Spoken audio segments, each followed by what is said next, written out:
quick way of troubleshooting a furnace, just the basics.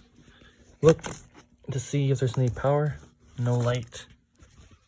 You can check the power cord, power line, follow it, turn a switch on, make sure it's on. We have a light, glows. Inducer motor will kick on. This will then close the pressure switches up here. You can also grab a multimeter and test that you have power on those. 24 volts. Then once that runs, you'll see the igniter glow orange. The igniter will be on either left or right side, and then the flame sensor will be on the opposite side. The igniter is on the right side, flame sensor is on the left. You want to make sure all the burners light.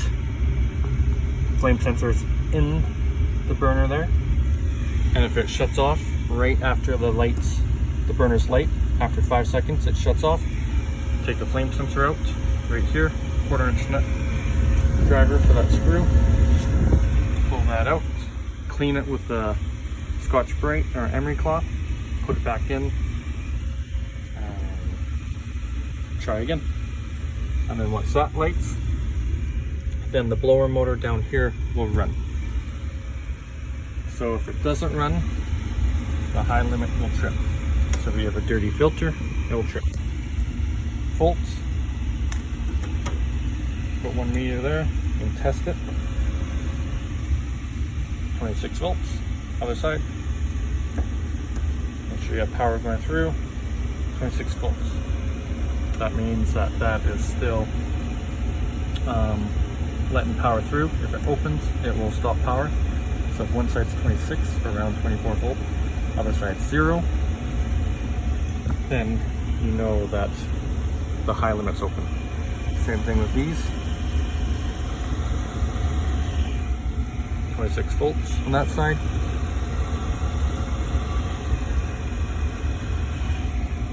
Volts on that side. If it's 0, then you know that the inducer motor didn't close that.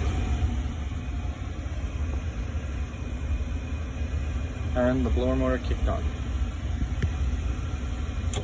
Check if the igniter is good or bad.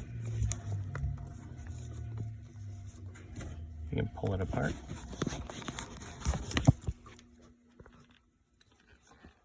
Grab your multimeter, put it to ohms, grab the leads,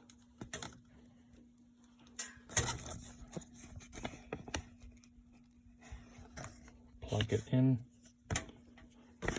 to each one.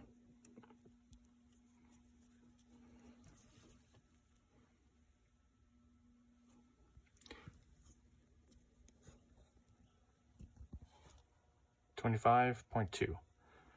With these mid-efficient ones with a metal tin, you want between usually 12 and 20. 25, not a big deal, especially when it's been running. If it says open line like that, and your leads are in there, then you know you have to replace the igniter. Plug it back in, and then fire it.